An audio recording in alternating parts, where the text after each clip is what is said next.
आप सभी का स्वागत करता हूं नोहरा स्टडी पर।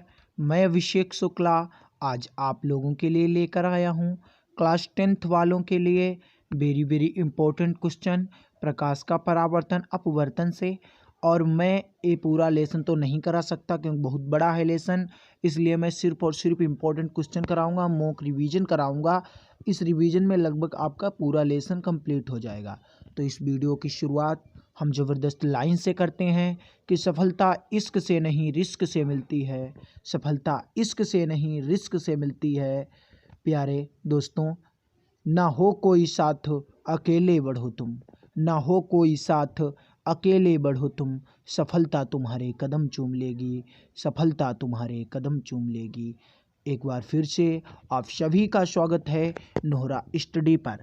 और आज मैं लेकर आया हूँ प्रकाश का परावर्तन अपवर्तन का पार्ट नंबर 2। पिछले पार्ट में हमने कुछ चीज़ें क्लियर की थी, जिसमें हमने क्लियर किया था प्रकाश परावर्तन तथा प्रकाश का अपवर्तन। हमने उसी वीडियो में क्लियर कर लिया था, ठीक है। और परावर्तन के नियम, अपवर्तन के नियम, फोकस दूरी तरफ वक्रता त्रिज्या में संबंध, लगभग ये 3 पॉइंट हमने वहाँ पर क्लियर किए थे। 1 2 3 प्रकाश किसे कहते हैं एक बार रिवाइज कर लीजिए। यदि आपने हमारा पुराना वीडियो नहीं देखा है तो वह वीडियो अवश्य देख लें। उस वीडियो में बहुत ही इम्पोर्टेंट बातें बताई गई हैं, तो वीडियो को देखना ना भूलिएगा, ठीक है।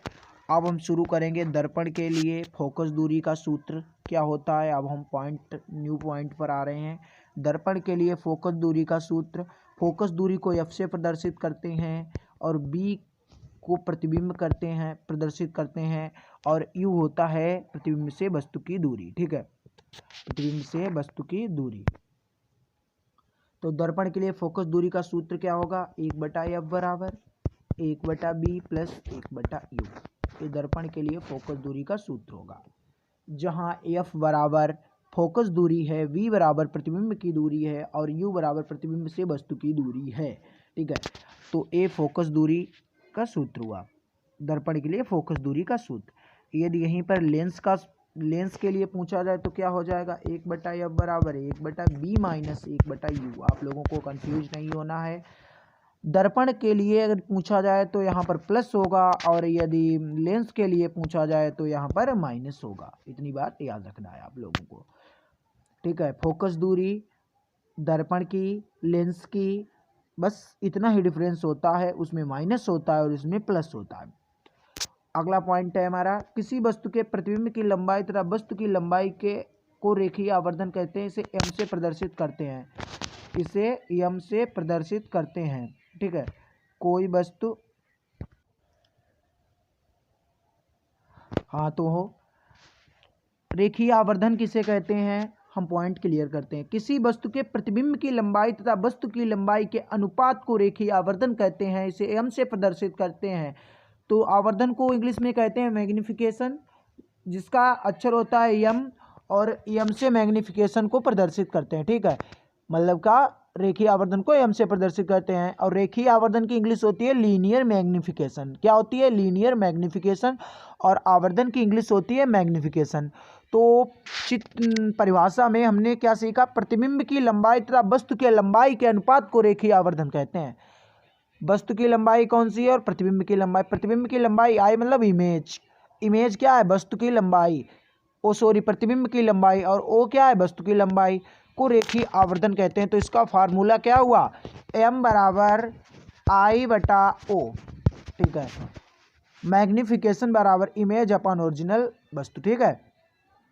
मैग्निफिकेशन आवर्धन बराबर वस्तु की लंबाई बटा प्रतिबिंब के लंबाई के अनुपात को रेखीय आवर्धन कहते हैं। इसका फार्मूला क्या हुआ, m बराबर I/O, ठीक है। और b भी प्रतिबिंब की लंबाई होती है, u वस्तु से प्रतिबिंब से वस्तु की दूरी होती है, ठीक है। u हमेशा माइनस में होता है तो माइनस लगा दिया, तो इसका फार्मूला है b u, ए भी लिख सकते हैं हम लोग, ठीक है। -b/u समझ में आ गया होगा, आई होप, आशा करता हूं मैं, ठीक है। m बराबर I/O बराबर -b/u। तो फोकस दूरी के लिए सूत्र क्या होता है, 1/f बराबर 1/b प्लस 1/u दर्पण के लिए प्रयोग होता है, और लेंस के लिए 1/f बराबर 1/b माइनस 1/u होता है। ये बात आपको याद रखनी है। और आवर्धन किसे कहते हैं शायद इस बार सिलेबस में नहीं है, फिर भी मैंने आप लोगों को बता दिया, ठीक है। अब न्यू पॉइंट पर हम आते हैं अपने अपवर्तन के नियम।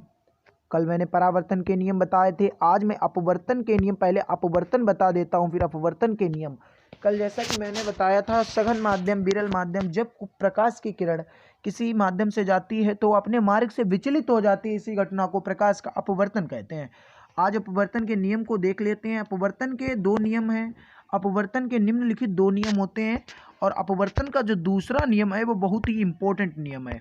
अपवर्तन का जो दूसरा नियम है वो बहुत ही इंपॉर्टेंट नियम है। क्या है चलिए देखते हैं। अपवर्तन के नियम, आपतित किरण, अपवर्तित किरण तथा आपतन बिंदु पर अभिलंब तीनों एक ही तल में होते हैं। आपतित किरण, अपवर्तित किरण तथा आपतन बिंदु पर अभिलंब तीनों एक ही तल में होते हैं। ये बात याद रखनी है। आपतित किरण, अपवर्तित किरण तथा आपतन बिंदु पर अभिलंब तीनों एक ही तल में होते हैं। लगभग परावर्तन और अपवर्तन की ए डिफ्रेशन बराबर होती है, ठीक है। जो दूसरा नियम है बहुत ही इंपॉर्टेंट नियम है, स्नेल का नियम जिसे बोलते हैं। अलग से भी पूछा जाता है 2 नंबर में कि अपवर्तन संबंधी स्नेल का नियम लिखिए अथवा खाली स्नेल का नियम लिखिए, ठीक है। किन्हीं दो माध्यमों के लिए एक ही रंग के प्रकाश के लिए आपतन कोण कीजिए साइन आई तथा अपवर्तन कोण कीजिए साइन आर का रेशियो नियतांक होता है sine i upon sine r बराबर कांस्टेंट।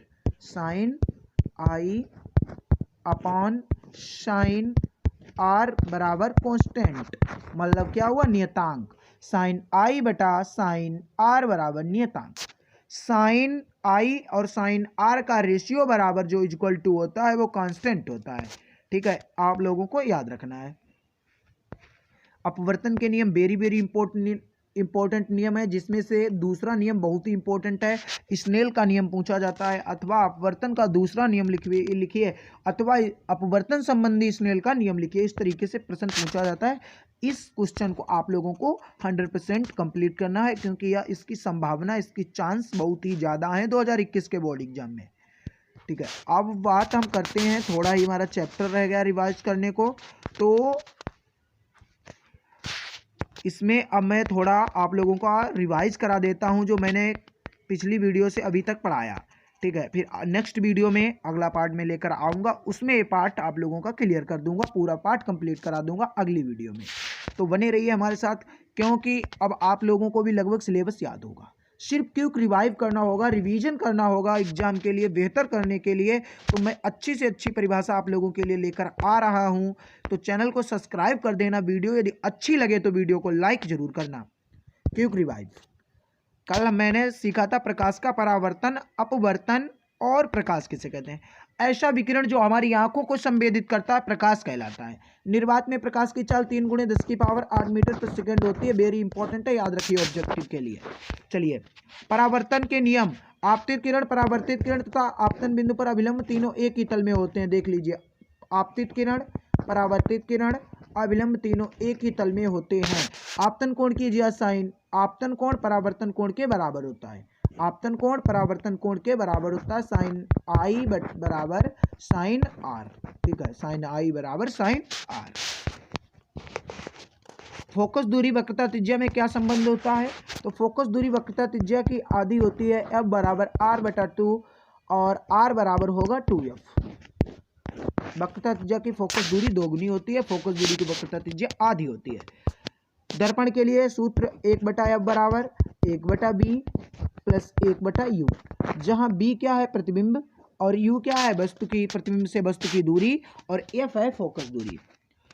तो मैग्निफिकेशन को देख लेते हैं। किसी वस्तु के प्रतिबिंब की लंबाई, किसी वस्तु के प्रतिबिंब की लंबाई तथा वस्तु की लंबाई के अनुपात को रेखीय आवर्तन कहते हैं। इसे हमसे प्रदर्शित करते हैं m बराबर I/O बराबर -B/O, ठीक है। अपवर्तन के नियम क्या हैं उसको भी मैं देख लेता हूं। अपवर्तन के नियम, दो नियम है, आपतित किरण, अपवर्तित किरण तथा आपतन बिंदु पर अभिलंब तीनों एक ही तल में होते हैं। वेरी इंपॉर्टेंट नियम है। और जो दूसरा नियम है वो बहुत ही इंपॉर्टेंट है। किन्हीं दो माध्यमों के लिए एक ही रंग के प्रकाश के लिए आपतन कोण कीजिए साइन आई तथा अपवर्तन कोण कीजिए साइन आर का अनुपात एक नियतांक होता है। साइन आर और साइन आई का जो रेशियो होता है वो बराबर कांस्टेंट होता है। इसे स्नेल का नियम कहते हैं। ठीक है, आज के लिए इतना ही, और जो 3-4 पॉइंट बचे हैं वो मैं अगली वीडियो में अभी क्लियर कर दूंगा। ठीक है, तो चैनल को सब्सक्राइब कर दीजिए। वीडियो अच्छी लगे तो वीडियो को लाइक जरूर करिएगा। मिलते हैं नेक्स्ट वीडियो में, तब तक सभी लोग अपना ख्याल रखिएगा। Thanks for watching.